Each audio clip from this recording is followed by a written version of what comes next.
Hi hello నమస్తే welcome to నేటి దాత్రి నేను మీ శివసుబ్రహ్మణ్యం. సో ఇప్పుడు మనం చూసుకున్నట్లయితే గద్దర్ అవార్డ్స్ అని చెప్పి కొన్ని సినిమాల పేర్లు కూడా వీళ్ళు ప్రకటించడం జరిగింది.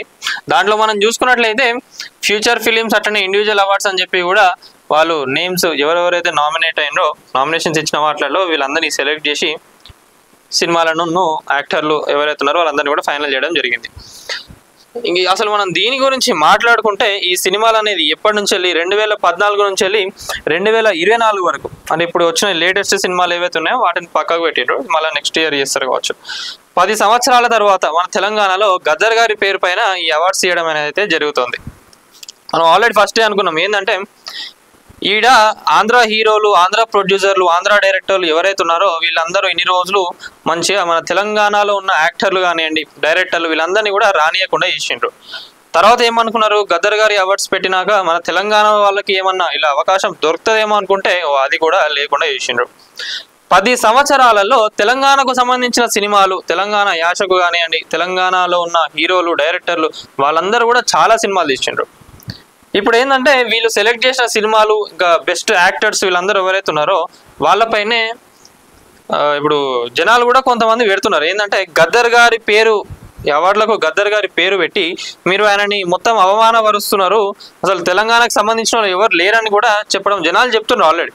ఇక్కడ నేను ఏదో హీరోలను వాళ్ళని టార్గెట్ చేసి మాట్లాడుతున్నది కాదు.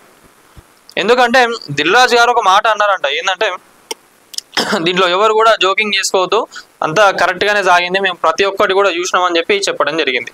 అసలు చూసుకుంటే 2014 నుంచి వెళ్ళి 2024 వరకు అన్ని లేటెస్ట్గా వచ్చే సినిమాలే ఉన్నాయి, కానీ అప్పటి నుంచి వెళ్ళి ఇప్పటిదాకా అంటే కొంచెం పాస్ట్ సినిమాలు అవి కూడా వీళ్ళు సెలెక్ట్ చేయలేదు. గద్దర్ గారి నేను చూపిస్తానండి, ఇప్పుడు లైవ్లో కూడా జయసుధా గారు వాళ్ళకి మాట్లాడడానికి వస్తలేదు. ఆ సినిమా పేర్లు కూడా మరి వీళ్ళు ఎట్లా సెలెక్ట్ చేసిండ్రు, ఏదో టిక్కులు పెట్టుకుంటే వేయండ్రా ఏందా అనేది కూడా తెలియదు. ఎందుకంటే పక్క నుంచి వెళ్ళి జీవిత రాజశేఖర్ గారు అందించడం జరుగుతున్నది, తడబడుతున్నారు. జయసుధ గారు సినిమా పేర్లు చెప్పాలన్నా అవన్నీ ఏమైనా చెప్పాలన్నా కూడా తడబడుతున్నారు. అంటే మరి మీరు ఇవన్నీ ఏం చూడకుండానే మీరు ఇవన్నీ ఫైనల్ చేస్తున్నారు వీటిని. నాకు ఇప్పటిదాకా తెలియదు ఉప మంత్రి అంటే ఎవరో నాకు కూడా తెలియదు ఇప్పటిదాకా. మరి ఉప మంత్రి బట్టి విక్రమార్క అంట, ఉప ముఖ్యమంత్రి అని కూడా వీళ్ళు చెప్పడానికి వస్తలేదు. మరి ఇట్లాంటి వాళ్ళందరినీ జ్యూరీలో తీసుకొచ్చి పెట్టిండ్రు. మరి జ్యూరీలో చూసుకున్నట్లయితే మొత్తం ఆంధ్ర వాళ్ళే ఉన్నారు, మరి తెలంగాణకు సంబంధించిన వాళ్ళు ఎవ్వరు లేరు అలా. అరే ఇప్పుడు ఎందుకనైనా తెలంగాణ ఆంధ్ర అని మాట్లాడుతున్నావు అంటే అవును బరాబర్ మాట్లాడతాయి. ఎందుకంటే చిత్రపూరిలో కానివ్వండి ఎక్కడైనా కూడా ఇప్పుడు తెలంగాణ వాళ్ళకు రావాల్సిన ఇల్లు కానివ్వండి, వాళ్ళకు రావాల్సిన జాబ్స్, వాళ్ళందరూ ఇక్కడ డెవలప్ కావాల్సిన వాళ్ళందరూ వీళ్ళందరూ వచ్చి ఇక్కడ మంచిగా తిష్టేసుకొని కూర్చున్నారు. మరి ఇక్కడ తెలంగాణలో ఉన్న టెక్నీషియన్లు కానివ్వండి, కళాకారులు వీళ్ళందరి సంగతి ఏంది, ఇవన్నీ కూడా ఆలోచించుకోవాలి కదా. నేను ఇందాక TV9 దాంట్లో ఒక కామెంట్ చూసాను నేను, ఈ గద్దర్ అవార్డ్స్కి సంబంధించి మంచిగా పెట్టిండు. ఎవరు చూపిస్తారండి, చంటి మాచర్ల అని, సమాజానికి ఏం మెసేజ్ ఇచ్చింది పుష్ప అని మీరు ఆ యాక్టర్ని మీరు ఎంచుకున్నారని చెప్పి అన్నారు.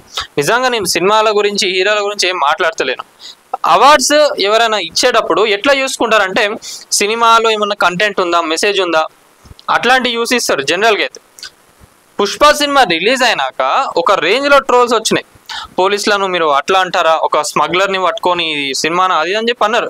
సినిమా అంటే సినిమా వరకు మీరు చూడాలి, ఎంజాయ్ చేయాలి, విమర్శలు వస్తాయి. కానీ ఇప్పుడు ఇవి కాకుండా ఇంకా చాలా సినిమాలు ఉన్నాయి. ఇంకా ఏది మన బలగం సినిమాకి ఇవ్వలేదు, మల్లేశం సినిమాకి ఇవ్వలేదు, ఇవన్నీ ఏడవేని. వీళ్ళు ఏమంటారు అంటే ఎవరైతే నామినేట్ చేసుకున్నారో వాళ్ళకే మేము దాంట్లో చూసి ద బెస్ట్ ఏది ఉన్నదో సెలెక్ట్ చేసి ఇచ్చినాము. మా దగ్గర ఓవరాల్గా ఎన్ని వచ్చినాయంటే 1248 నామినేషన్స్కి అందరూ డిఫరెంట్ కేటగిరీస్లో పెట్టుకున్నారు. దాని బేస్డ్గానే మేము ఇచ్చినామని చెప్పి అన్నారు. దాంట్లో కొన్ని డాక్యుమెంటరీలు, ఈ చిల్డ్రన్ సినిమాలు, ఇండివిజువల్ డాక్యుమెంటరీస్ ఇవన్నీ కలిపి కూడా దాంట్లో వీళ్ళు కొన్ని సార్ట్అవుట్ చేసి ఇవ్వడం జరిగింది. దాంట్లో చూసుకున్నట్లయితే అదే అంటున్నా కదా, మెగా ఫ్యామిలీకి సంబంధించి ఎవరైతే ఉన్నారో వాళ్ళకు సంబంధించిన సినిమాలే వాళ్ళు ఉన్నాయని చెప్పి కూడా అంటున్నారు. ఇది జనాలు అంటున్న మాటనే. మీరు చూడండి, ఇప్పుడు నార్మల్గా గూగుల్లోకి వెళ్తే ఎవరెవరికి ఇచ్చిండ్రు చూడండి. బెస్ట్ ఫిలిం కల్కి 2898 AD సినిమా, కల్కి సినిమా ద బెస్ట్. నాకు కూడా ఇష్టం కల్కి. దాంట్లో యాక్టింగ్ పరంగా అది కాకుండా స్టోరీ పరంగా కానివ్వండి, ఆ కాన్సెప్ట్ ఏదైతే తీసుకున్నారో కల్కి అప్పటిదాకా ద బెస్ట్. ఫ్యూచర్ ఫిలిమ్స్లో బెస్ట్ ఫిలిం కల్కికి ఇచ్చిండ్రు, సెకండ్ బెస్ట్ ఫిలిం పొట్టేల్కి ఇచ్చిండ్రు, third best film Lucky Bhaskar, ఇది కూడా బాగుంటుంది మూవీ. నేషనల్ ఇంటిగ్రేషన్ ఫిలింలో కమిటీ కుర్రాలకి ఇచ్చిండ్రు. నీహారిక, కొన్నిదేళ్ళ నీహారిక ప్రొడ్యూస్ చేసిన సినిమా ఇవ్వాలి కదా వాళ్ళకు కూడా, లేకపోతే ఏం లేదు. చిల్డ్రన్స్ ఫిలిం 35 చిన్న కథ కాదు. ఎన్విరాన్మెంట్ హెరిటేజ్ హిస్టరీలో రజాకార్కు వచ్చింది. డెబ్యూ డైరెక్టర్లో శ్రీ ఏదు వంశీ, కమిటీ కుర్రాలు. హోల్సమ్ ఎంటర్టైన్మెంట్ ఫిలిం మేము ఫ్రెండ్స్ అండి, అదొకటి. ఇంకోటి ఇండివిజువల్ అవార్డ్స్లో చూసుకుంటే బెస్ట్ డైరెక్టర్ నాగ్ అశ్విన్కి, బెస్ట్ యాక్టర్ అల్లు అర్జున్కి. యాక్టింగ్ బాగానే చేసిండు. నేను యాక్టింగ్ పరంగా అల్లు అర్జున్ కానీ దీంట్లో విమర్శించేది ఏమీ లేదు. అసలు అదే అంటున్నా కదా, మనం చూసుకున్నట్లయితే ఇలా అన్ని ఏవైతే 2024, 2023, 2022 ఉన్నాయో ఆ సినిమాలే వచ్చినాయి. 2014 నుంచి వెళ్ళి తెలంగాణ రాష్ట్రంలో సినిమాలే రాలేదా? తెలంగాణకు సంబంధించి మన తెలంగాణలో ఎలా ఉంటుంది, తెలంగాణ పెళ్లిలకు సంబంధించి మన యాస ఎట్లుంటుంది, తెలంగాణ గ్రామంలో ప్రజలు ఎట్లుంటారు, అవన్నీ చూపించుకుంటూ ఫిదా మూవీ కూడా వచ్చింది. మరి దానికి సంబంధించి ఏం రాలే కదా. నేను ఇప్పుడు ఎందుకు మాట్లాడుతున్నా ఈ టాపిక్ అంటే, తెలంగాణలో ఇప్పుడు గదర్ అవార్డ్స్ మనం పెట్టుకున్నాం. మన తెలంగాణ వాళ్ళని గుర్తించినప్పుడు, ఇప్పుడు ఆంధ్రప్రదేశ్లో మళ్ళీ వాళ్ళు నంది అవార్డ్స్ అని చెప్పి వాళ్ళు కూడా అవార్డ్స్ ఫంక్షన్ చేసుకునేటప్పుడు వాళ్ళు వీళ్ళనే సెలెక్ట్ చేసుకుంటారు, కానీ మన తెలంగాణ వాళ్ళని అయితే సెలెక్ట్ చేసుకోరు కదా. మరి మన వరకు వచ్చే వరకు ఎందుకు అట్లా చేస్తున్నారు? ఇప్పుడు ప్రొడ్యూసర్ దిల్ రాజు గారు ఉన్నారు, ఇది మన బలగం సినిమా కూడా ప్రొడ్యూసర్ దిల్ రాజు గారు. మరి ఆ సినిమాని ఎందుకు నామినేషన్లోకి వేయలేదు? ఆ సినిమా నామినేషన్లోకి వస్తే 100% అది కూడా అవార్డుకి అర్హులయ్యే మూవీయే కదా. డైరెక్టర్ పరంగా కానివ్వండి, దాంట్లో యాక్షన్ పరంగా కానివ్వండి, స్టోరీ పరంగా కానివ్వండి, దానికి కూడా అవార్డు వస్తుండే కదా. మరి ఎందుకు ఏనియలేదు? ఇట్లాంటివి మాట్లాడుకుంటే చాలా ఉన్నాయి. Best supporting actor SJ Surya, Saripodhaa Sanivaaram మూవీకి. Best supporting actress Saranya Pradeep. Best music director Bheems Ceciroleo. Best male playback singer Sid Sriram. ఇట్లా చూసుకుంటే వీళ్ళందరూ కూడా. వీళ్ళు ఒక్కటే గమ్మత్తైన విషయం ఏంటంటే, తెలంగాణ నుంచి వెళ్ళి చంద్రబోస్ గారికి ఒక్కరికి గదర్ అవార్డు ఇవ్వడం జరిగింది. అది కూడా ఎందుకంటే ఆస్కర్ అవార్డు వచ్చింది కాబట్టి, ఇక్కడ ఇవ్వకపోతే ఇక గలీజ్గా ఉంటుంది కాబట్టి చంద్రబోస్ గారి పేరు అలా రావడం జరిగింది. నిజంగా చంద్రబోస్ గారికి నిజంగా ఆస్కర్ అవార్డు రాకపోతే ఈరోజు ఇక్కడ చంద్రబోస్ గారి పేరు కూడా ఉండకపోతుండే అట్లా. సో ఇది మొత్తానికి ఇంతమంది వీళ్ళు సెలెక్ట్ చేసిండ్రు. స్పెషల్ జ్యూరీ అవార్డ్స్లో సల్మాన్, లక్కీ భాస్కర్ సినిమాకి, అనన్య నాగెల్ల, సుజిత్ అండ్ సందీప్, ప్రశాంత్ రెడ్డి, రాజేష్ వీళ్ళందరికీ ఇవ్వడం జరిగింది. ఇవన్నీ అదే అంటున్నా కదా, ఇవన్నీ చూసుకుంటే రీసెంట్గా వచ్చిన సినిమాలు ఏవైతే ఉన్నాయో అవే. గద్దర్ తెలంగాణ ఫిలిం అవార్డ్స్, కానీ తెలంగాణ వాళ్ళకు ఇలా అందరూ బ్యాక్ స్టేజ్లో ఉన్నారు, ఎవరి పేర్లు లేవు. ఆ జ్యూరీలో కూడా ఎవరు లేరు. మరి మరి తెలంగాణ వాళ్ళని కూడా పెట్టచ్చు కదా. అదే అంటున్నా, ఎందుకంటే జయప్రద గారు తడబడుతున్నారు సినిమా పేర్లు చెప్పడానికి కూడా. జయసుధ గారు చెప్పడానికి కష్టపడుతున్నారు ఆ సినిమా పేర్లు కూడా. పక్క నుంచి వెళ్ళి జీవిత రాజశేఖర్ గారు అందిస్తున్నారు. వినండి ఇలా. అంత రిపీట్ 14 years తర్వాత అవార్డ్స్ రావడం పెట్టడం అన్నది చాలా మాకు సంతోషం, especially as a movie industry తరఫున. ఎందుకంటే మాకు అవార్డ్స్ పెద్ద ఒక boost, it's like a life for us అన్నమాట. సో చాలా చాలా సంతోషం. అండ్ దిల్ రాజు గారు చెప్పినట్టు మాకు గవర్నమెంట్ టోటల్ ఫ్రీడమ్ ఇచ్చింది, ఎలాంటి ఇంటర్ఫియరెన్స్. అదే మీకు ఫ్రీడమ్ ఇచ్చింది కాబట్టి మీరు ఇట్లా చేసిండ్రు. నేను ఎందుకో చెప్తున్నా అంటే, మీరేమంటున్నారు, మాకు చాలా ఆనందంగా ఉంది మేము ఈ అవార్డ్స్ జరుపుకుంటున్నందుకు అని చెప్తారు. మీరు సీనియర్లు మంచిగా సంపాదించుకున్నారు, మీకు మంచి పేర్లు ఉన్నాయి, మీకు ఎన్ని అవార్డులు వచ్చినా కూడా మీకు ఇంకా వస్తానే ఉంటాయి. నేను అనేది ఏంటంటే, తెలంగాణలో ఉన్న యాక్టర్లను కానివ్వండి, డైరెక్టర్లు, ప్రొడ్యూసర్లను వీళ్ళందరినీ ప్రోత్సహిస్తే వీళ్ళు ఇంకా ముందుకు వచ్చే అవకాశం కూడా ఉంటుంది. ఆ అవకాశాన్ని మీరు తొక్కేస్తున్నారు కదా ఆడ. వాళ్ళు ఎవరికి ఇవ్వకుండా అవకాశాన్ని మీరు తొక్కేస్తున్నారు.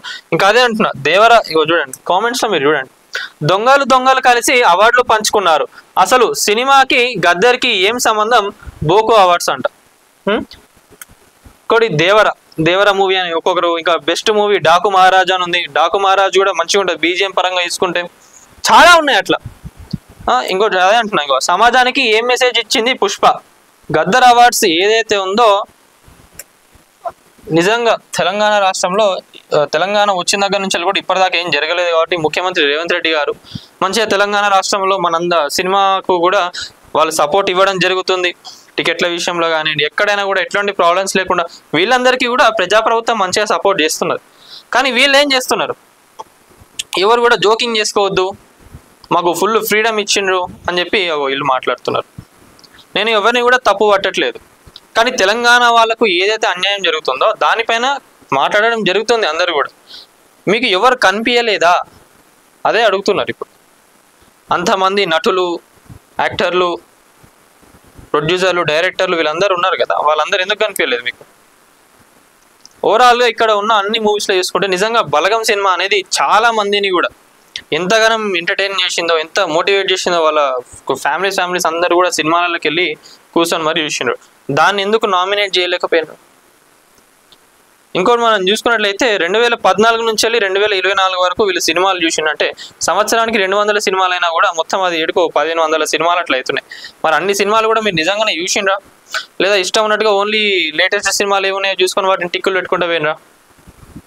ఇప్పటికో దీనిపైన కూడా ఒకసారి మీరు అందరిలో ఆలోచించుకోవాలి. మరి ఇది ఎంతవరకు కరెక్ట్గా జరిగింది ఏందనేది కూడా. కొంతమంది ఎవరైతే వీళ్ళకి సపోర్ట్ చేస్తారో వాళ్ళు మాట్లాడతారు, చేయడానికి ట్రై చేయలేదు. సో మేమంతా జ్యూరీ కూడా మేమంతా పెద్ద వీ డిడ్ంట్ హ్యావ్ మచ్ అంటే పెద్ద ఆర్గ్యుమెంట్స్ దీని గురించి అలాంటివన్నీ ఏం లేకుండా simple we had little discussions and little national integration, communal harmony and social uplift. Film Committee Kurod goes to Committee Kurod. Best children's film 35 Chinna Kadakadu. Feature film on environment, heritage, history goes to Rajakar. Best debut film director Sri Yadu Vamshi for Edu Vamshi for Committee Kurod. అదే అంటున్నా. ఏంటంటే వీళ్ళు మరి అంతగానం అన్ని సినిమాలు చూసి మీరు సెలెక్ట్ చేసినప్పుడు మరి సినిమా పేర్లు కానివ్వండి, వాళ్ళ యాక్టర్ ఎవరైతే సెలెక్ట్ అయినారో వాళ్ళ పేర్లన్నా కరెక్ట్గా చదవాలి కదా. అవన్నీ లేవు అంటే అక్కడ జనాలకు ఏం అర్థమవుతుంది? ఏవో మీరు ఇష్టం ఉన్నట్టుగా టిక్కులు పెట్టుకుంటూ పోయినరు అన్నట్టుగానే అర్థమవుతుంది. సో ఇది ఇప్పుడు నేటి దాత్రిలో కూడా దీనిపైన ఎక్స్క్లూజివ్ రాబోతుంది. ఎందుకంటే తెలంగాణలో కూడా చాలా మంది మనోభావాలు దెబ్బతిన్నాయి. అసలు గద్దర్ అవార్డ్స్ని అని చెప్పి మీరు మంచిగా గ్రాండ్గా గొప్పగా చేద్దామని అనుకున్నారు. కానీ మన తెలంగాణలో ఉండి నువ్వు ఇట్లా గద్దర్ అవార్డ్స్ని ఎందుకు ఇట్లా నెగిటివ్ చేస్తున్నావు అని కూడా చాలా మంది అనవచ్చు. కానీ అర్థం చేసుకోవాలి ఒకటి, మీరు కూడా అలా ఎవరికి వచ్చినాయి, ఏ సినిమాలకు వచ్చినాయి, ఇంకా ఈ సినిమాలే ఉన్నాయి, ఇంకా చాలా సినిమాలు ఉన్నాయి. అదే అంటున్నాను నేను. ఏంటంటే ఇక్కడ వీళ్ళు పెట్టిన అవార్డ్స్ ఏవైతే ఉన్నాయో, ఏవైతే ఇచ్చినో అవన్నీ కూడా లేటెస్ట్ సినిమాలే.